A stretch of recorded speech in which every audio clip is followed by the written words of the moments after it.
Assalamualaikum warahmatullahi wabarakatuh. Pada pertemuan kali ini kita akan membahas mengenai farmakoterapi infeksi saluran kemih.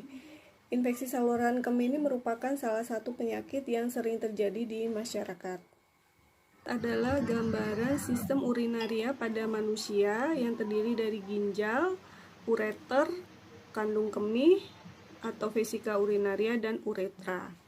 Gambar di sebelah kanan ini adalah sistem urinaria pada pria di mana terdapat kelenjar prostat. Di sini nampak bahwa sebagian dari uretra masuk menembus melalui jaringan prostat.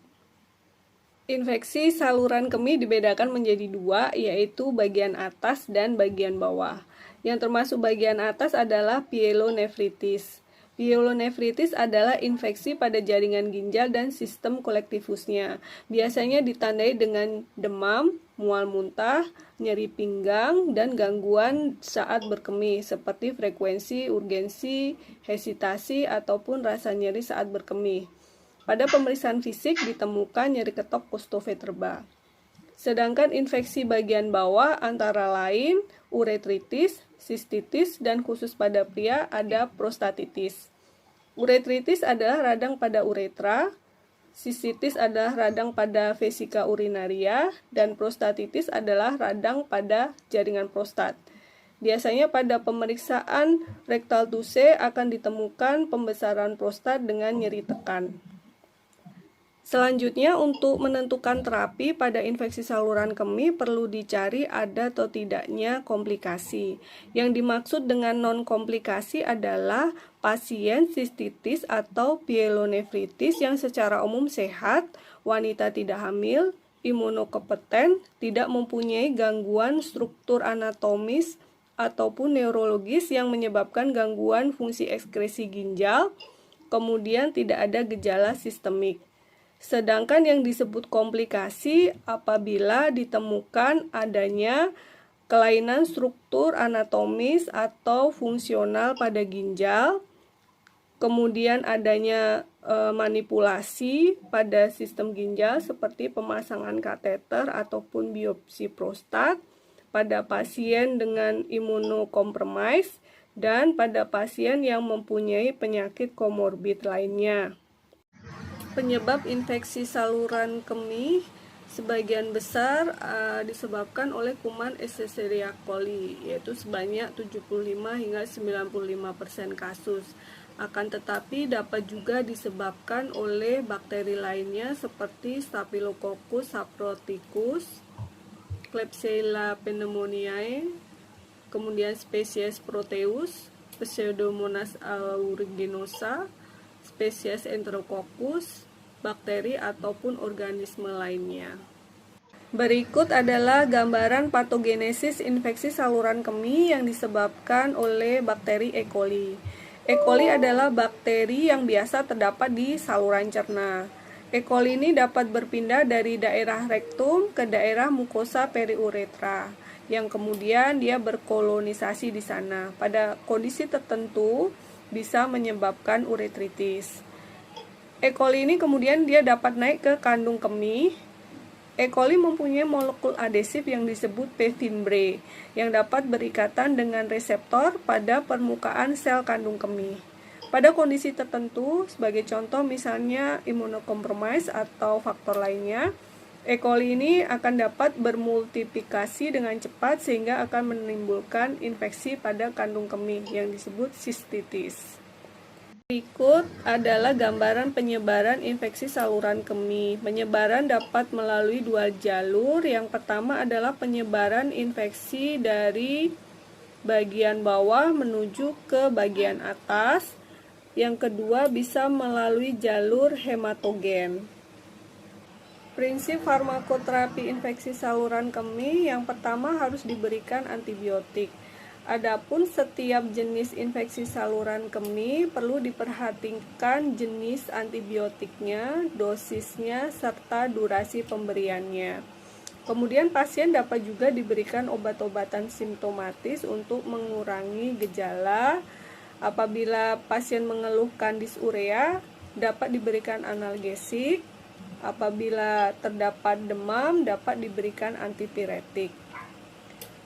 Pasien infeksi saluran kemih dapat dirawat jalan ataupun dirawat inap tergantung dari kondisi berat ringannya penyakit. Kemudian apakah pasien bisa mengkonsumsi obat secara oral atau tidak.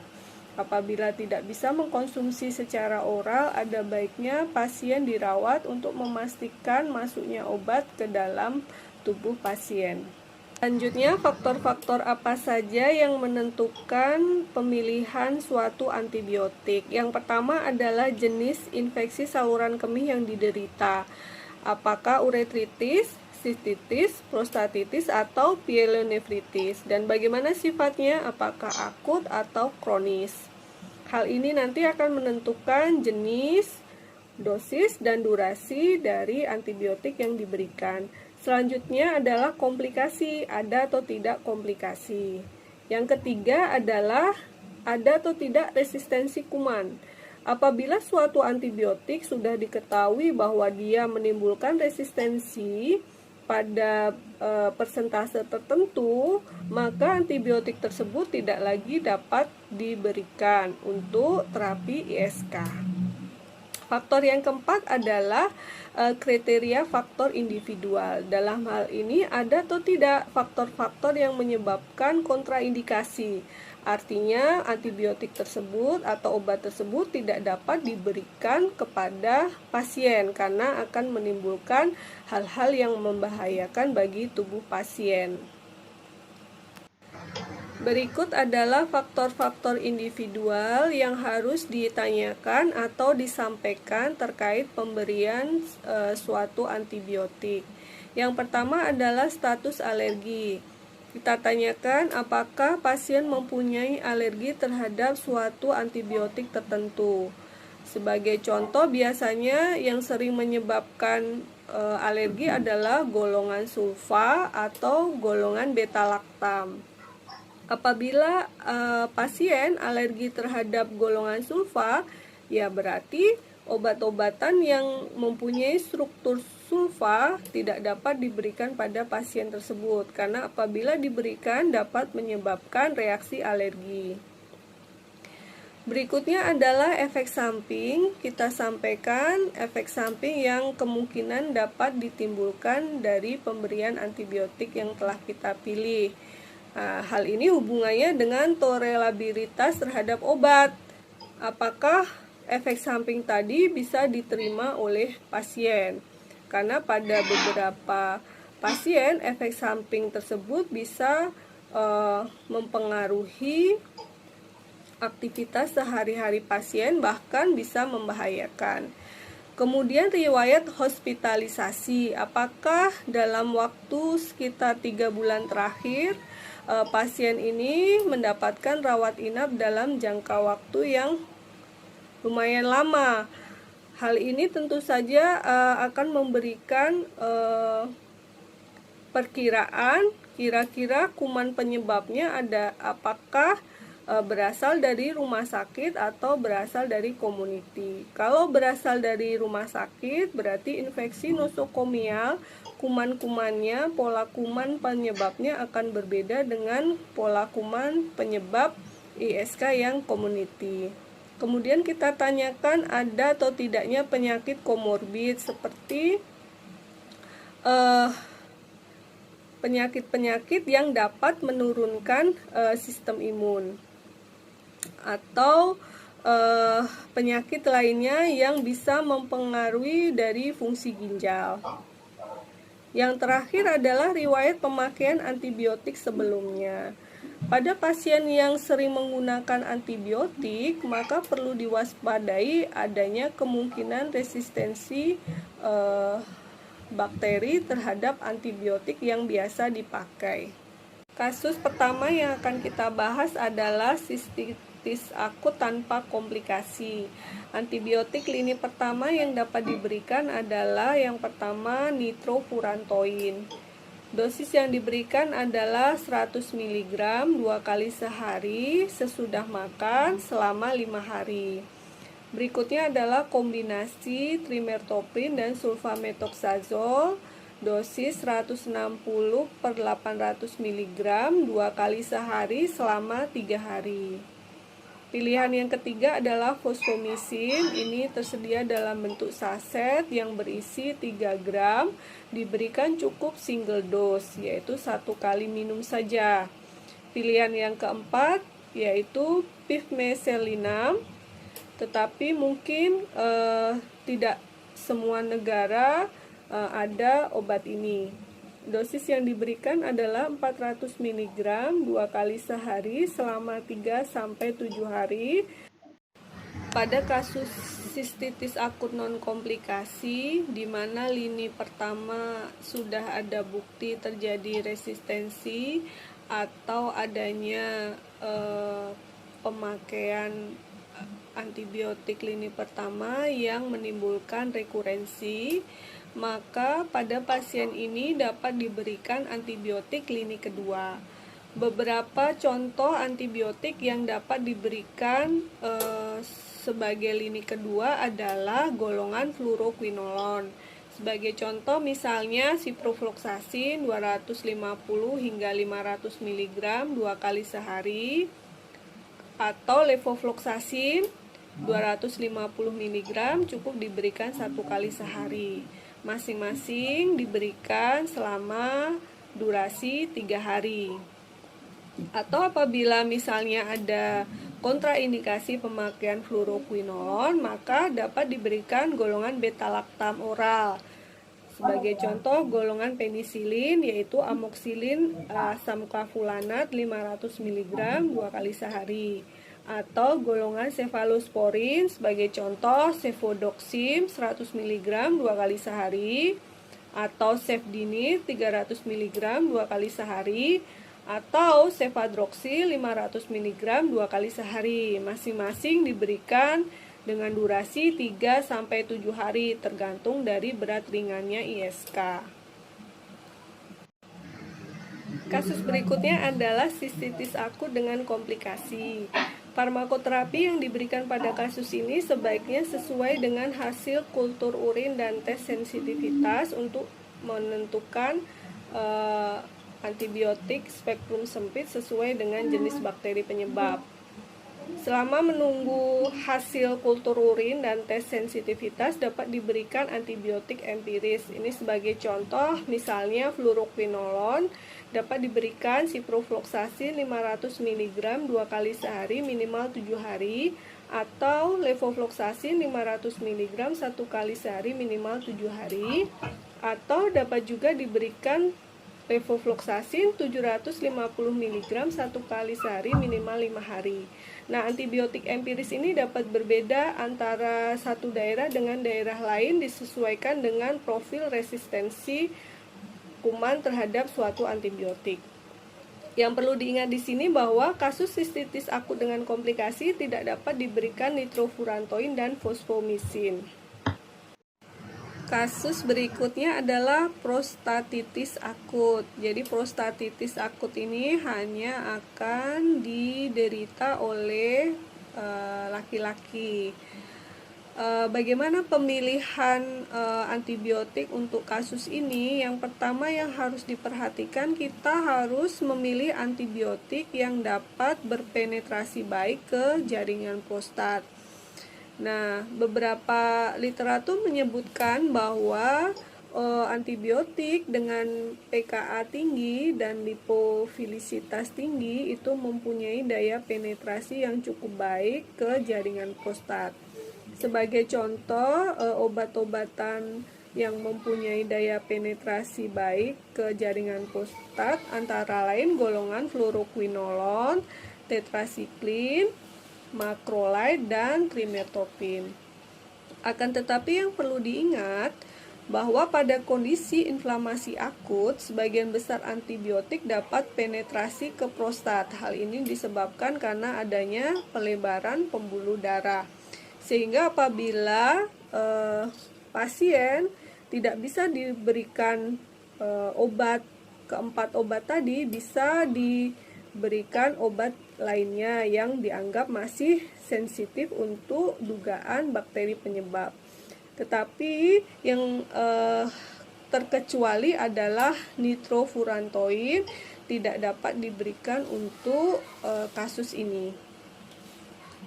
Kasus berikutnya adalah pyelonefritis akut non komplikasi.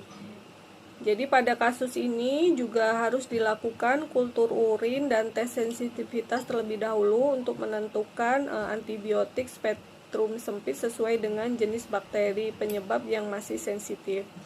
Selama menunggu hasil kultur urin dan tes sensitivitas tadi, dapat diberikan antibiotik empiris golongan fluoroquinolone, trimetofin sulfamethoxazole ataupun beta-lactam. Dosis yang dapat diberikan untuk ciprofloxacin 500 mg 2 kali sehari minimal 7 hari, atau levofloxacin 500 mg 1 kali sehari minimal 7 hari, atau levofloxacin 750 mg 1 kali sehari minimal 5 hari, atau kombinasi trimetofin sulfamethoxazole 160/800 mg 2 kali sehari selama minimal 7 hari, atau golongan beta-lactam sesuai dosis masing-masing untuk pyelonefritis akut minimal 10 hari. Yang perlu diingat juga bahwa nitrofurantoin dan fosfomisin tidak dapat diberikan pada pyelonefritis akut non komplikasi maupun komplikasi. Pada kasus pyelonefritis akut komplikasi, maka pemilihan obatnya biasanya adalah sediaan intravena. Berikutnya adalah infeksi saluran kemih pada kehamilan. ISK pada kehamilan ini ada beberapa tipe. Yang pertama adalah tipe bakteriuria asimptomatis. Artinya ditemukan bakteria dengan jumlah signifikan pada pemeriksaan urin tetapi tidak menunjukkan gejala. Kemudian tipe yang lainnya adalah sistitis akut dan pyelonefritis akut. Untuk tipe sistitis akut dan pyelonefritis akut pada kehamilan, dia dikategorikan sebagai dengan komplikasi. Sehingga nanti terapinya sesuai dengan sistitis akut dan pyelonefritis akut dengan komplikasi. Sedangkan untuk bakteriuria asimptomatis, pada umumnya pada pasien tanpa kehamilan, bakteriuria asimptomatis ini tidak memerlukan terapi apapun. Tetapi pada wanita hamil dengan bakteriuria asimptomatis perlu dilakukan terapi karena berdasarkan literatur adanya bakteriuria ini dapat menimbulkan beberapa manifestasi yang bisa mengganggu baik ibu hamil maupun janinnya. Adapun pemilihan antibiotik harus melihat keamanan dari ibu dan janin. Pemberian antibiotik pada ISK kehamilan juga perlu memperhatikan usia kehamilan ibu, karena beberapa antibiotik dia bisa diberikan pada trimester tertentu, akan tetapi tidak boleh diberikan pada trimester lainnya. Sebagai contoh misalnya nitrofurantoin ini sebaiknya dihindari pada kehamilan trimester pertama. Kemudian trimetofin sulfamethoxazole juga sebaiknya tidak diberikan pada trimester awal dan trimester akhir. Nah, informasi tersebut dapat dibaca pada kemasan obat yang akan kita berikan. Nitrofurantoin merupakan salah satu antiseptik yang digunakan dalam terapi ISK. Obat ini bersifat bakteriostatik, artinya menghambat pertumbuhan bakteri, terutama bakteri E. coli dan Enterobacter. Nitrofurantoin dieliminasi sangat cepat dari dalam darah dan ditemukan dalam bentuk utuh di dalam urin sekitar 40%. Pada dosis terapi menghasilkan kadar sekitar 200 mikrogram di dalam urin. Pada kadar tersebut dapat larut pada pH di atas 5. Akan tetapi jika dilakukan alkalinisasi urin akan menyebabkan penurunan aktivitas antibakterialnya. Nitrofurantoin tersedia dalam bentuk tablet biasa dan prolong release. Tablet biasa atau immediate release tersedia dalam sediaan 50 mg dan 100 mg. Sedangkan tablet prolonged release tersedia dalam dosis 100 mg per tablet. Kemudian ada juga sediaan suspensi dengan kadar 25 mg per 5 mili.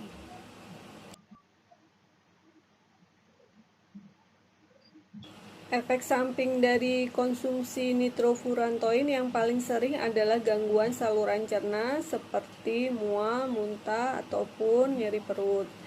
Obat ini juga dapat menyebabkan mengantuk dan pewarnaan urin menjadi coklat. Beberapa efek yang tidak diinginkan yang bisa saja terjadi walaupun jarang kasusnya antara lain alergi obat atau reaksi hipersensitivitas, kemudian anemia hemolitik, gangguan hepar, gangguan saraf, dan gangguan pulmo. Nitrofurantoin tidak boleh diberikan pada individu yang mempunyai hipersensitivitas, kemudian defisiensi G6P, kemudian porfiria akut, ada riwayat ikterik kolestatik atau gangguan hepar lainnya karena nitrofurantoin, pasien kurang dari 1 bulan, serta pasien dengan clearance kreatinin kurang dari 60 mili per menit. Berikutnya adalah trimetofin dan sulfamethoxazole. Sulfamethoxazole ini merupakan golongan sulfonamid. Kedua obat ini mempunyai spektrum aktif terhadap gram positif dan gram negatif. Obat bersifat bakteriostatik. Sulfamethoxazole diabsorpsi dan dieskresi secara cepat.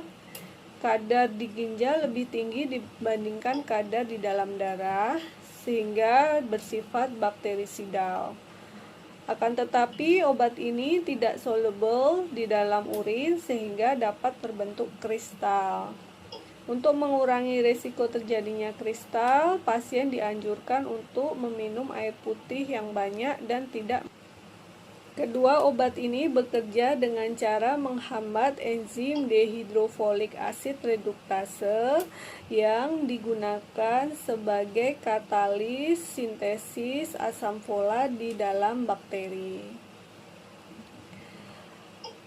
Kedua obat ini mempunyai aktivitas terhadap enzim dehidrofolik asid reduktase pada bakteri lebih tinggi dibandingkan dengan sel mamalia.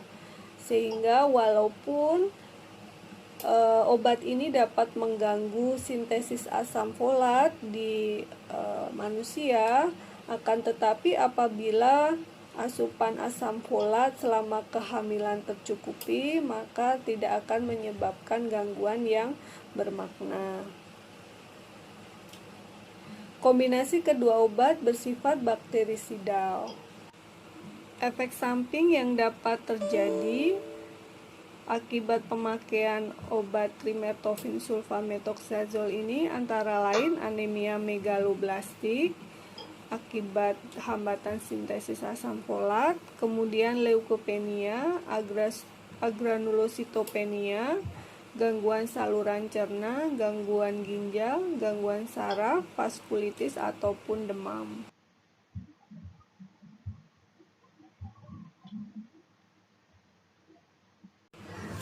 Cotrimoxazole tersedia dalam bentuk tablet yang mengandung sulfamethoxazole 400 mg dan trimetofin 80 mg.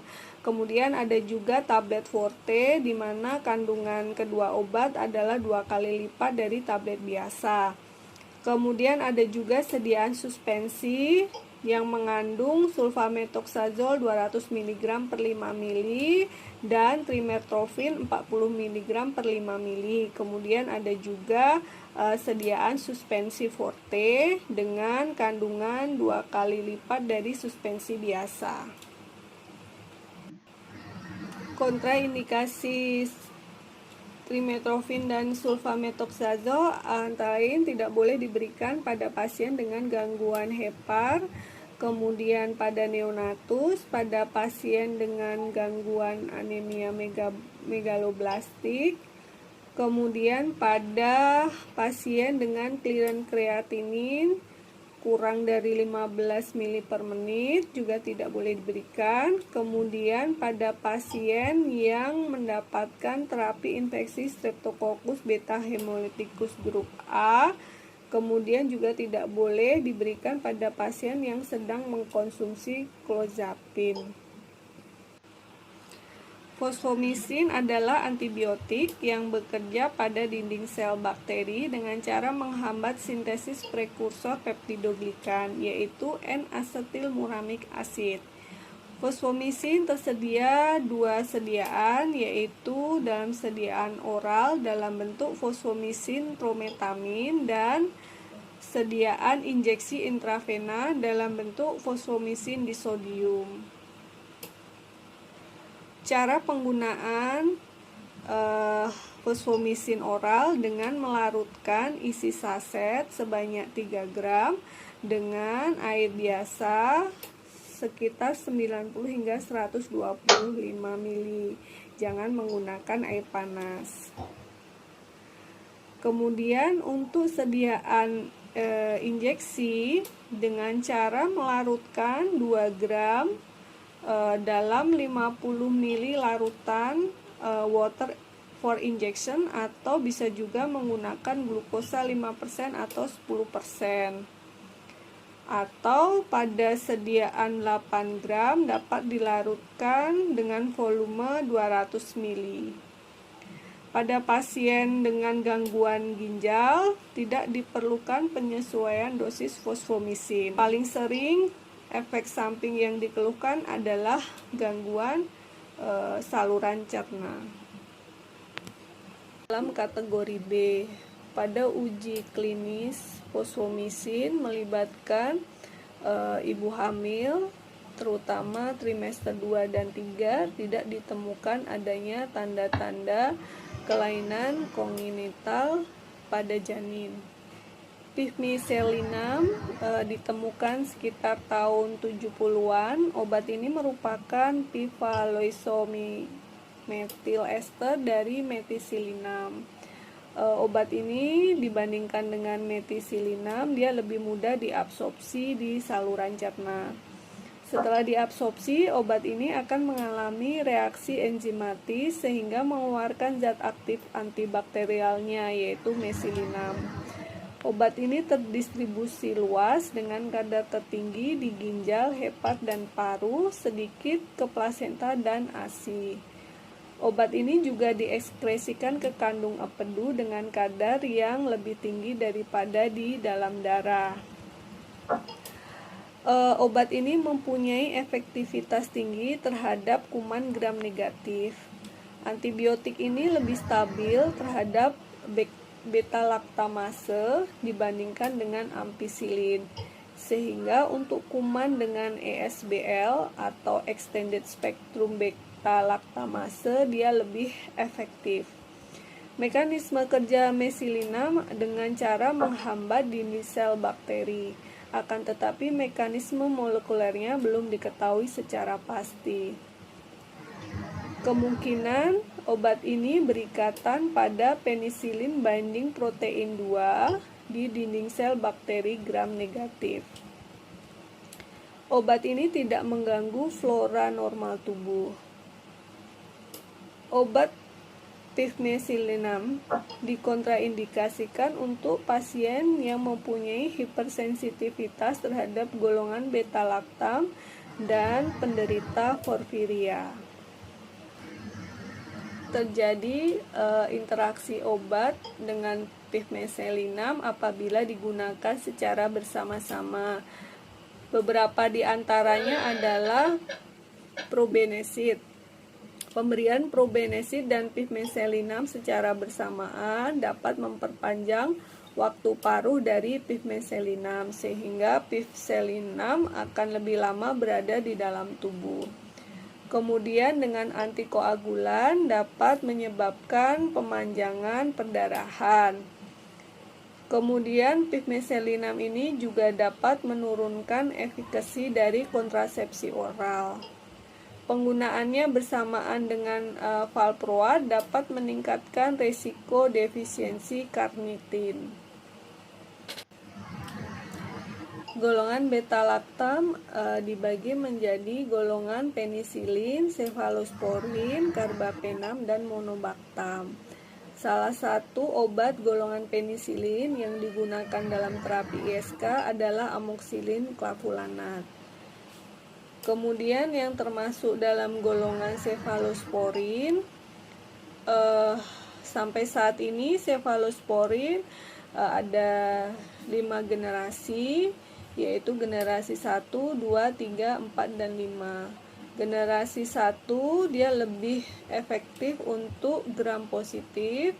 Semakin tinggi generasinya dia lebih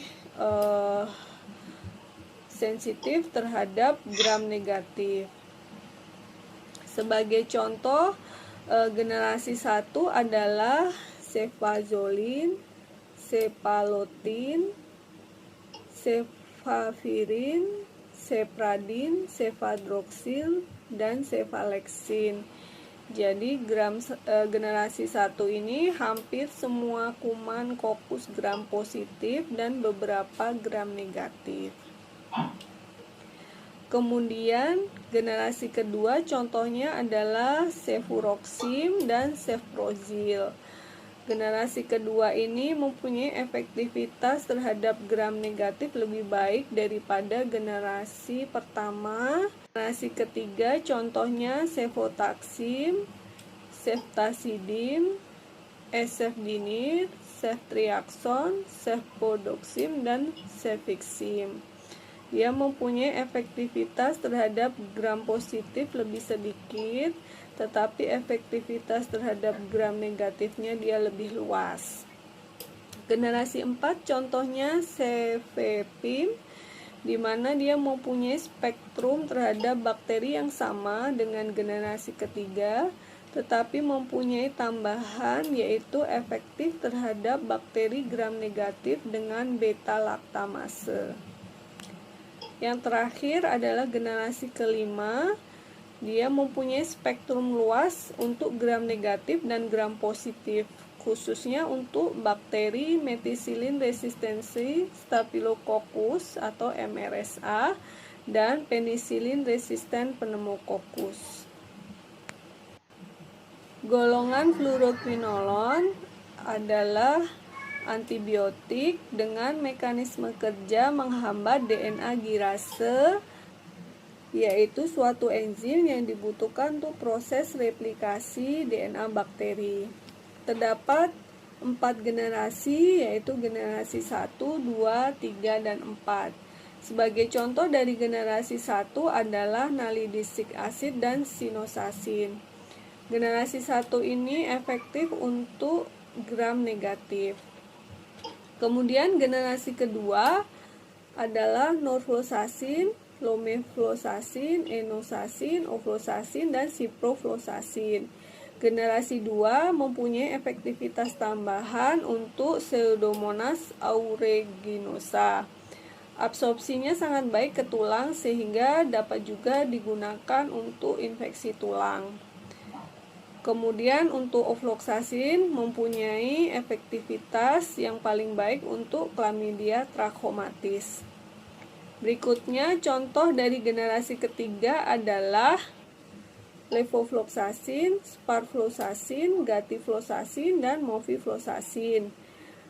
Selain efektif pada gram negatif, juga efektif untuk gram positif, termasuk Streptococcus pneumonia, Mycoplasma pneumonia, dan Chlamydia pneumonia. Tetapi generasi ketiga ini kurang efektif untuk Pseudomonas dibandingkan dengan generasi kedua. Untuk sparfloxacin sendiri mempunyai aktivitas yang paling baik untuk Mycoplasma. Selanjutnya adalah generasi 4, contohnya adalah troflufloxacin dan alatrofloxacin. Dia mempunyai spektrum bakteri seperti generasi ketiga dengan tambahan spektrum terhadap bakteri anaerob. Trafloxacin sendiri dia merupakan antibiotik yang paling poten untuk bakteri anaerob Bacteroides. Trofloxacin sebaiknya digunakan sebagai pilihan terakhir karena risiko efek hepatotoksik yang cukup besar. Masing-masing obat golongan fluoroquinolone ini mempunyai waktu paruh yang berbeda, sehingga pemberiannya ada yang 2 kali sehari, ada pula yang cukup dengan 1 kali sehari. Pada pasien yang mengalami gangguan fungsi ginjal diperlukan penyesuaian dosis. Efek samping yang biasa timbul akibat pemakaian golongan fluoroquinolone antara lain gangguan saluran cerna, fototoksik, kardiotoksik, hepatotoksik, dan efek di susunan saraf pusat seperti pusing dan sakit kepala. Kategori obat untuk kehamilan, golongan fluoroquinolone ini termasuk dalam kategori C, sehingga bukan merupakan pilihan utama untuk ISK dengan kehamilan. Terapi simptomatis artinya terapi yang digunakan untuk mengurangi gejala. Untuk gejala dysuria atau perasaan nyeri tidak nyaman pada saat proses buang air kecil diakibatkan adanya ISK, maka dapat diberikan tambahan obat analgetik. Analgetik yang diberikan dapat berupa phenazopiridin, golongan NSAID ataupun paracetamol. Phenazopiridin adalah analgesik yang bekerja topikal atau lokal di saluran kemih bagian bawah. Berdasarkan studi, pemberiannya bersifat sinergis dengan antibiotik yang diberikan untuk kasus ISK bawah. Dosis yang diberikan adalah 200 mg 3 kali sehari selama 2 hari. Sedangkan untuk anak dapat diberikan dengan dosis 12 mg per kilogram berat badan per hari dibagi dalam 3 dosis. Obat ini tidak boleh diberikan lebih dari 2 hari karena berdasarkan studi pemberian lebih dari 2 hari penyembuhannya tidak lebih baik dibandingkan dengan pemberian antibiotik saja. Efek samping yang dapat timbul dengan pemakaian phenazopiridin ini antara lain gangguan saluran cerna, nyeri kepala, hepatotoksik, anemia hemolitik, methemoglobinemia, diskolorase urin dan cairan tubuh lainnya, dapat mewarnai kontak lens, kemudian pembentukan kristal di saluran urin. Efek yang tidak diinginkan yang fatal dapat terjadi adalah gagal ginjal akut. Kontraindikasi, phenazopiridin tidak boleh diberikan pada pasien dengan clearance kreatinin kurang dari 50 ml per menit, kemudian dengan hepatitis berat, pada pasien G6PD dan pada pasien lansia. Dalam kehamilan, obat ini termasuk dalam kategori B. Non-steroid antiinflamasi drug atau obat antiinflamasi non-steroid adalah obat yang menghambat kerja enzim siklooksigenase, yaitu enzim yang merubah asam arakidonat menjadi mediator-mediator radang atau mediator lainnya. Ada 2 jenis NSAID, yaitu yang non-selektif dan yang selektif COX-2.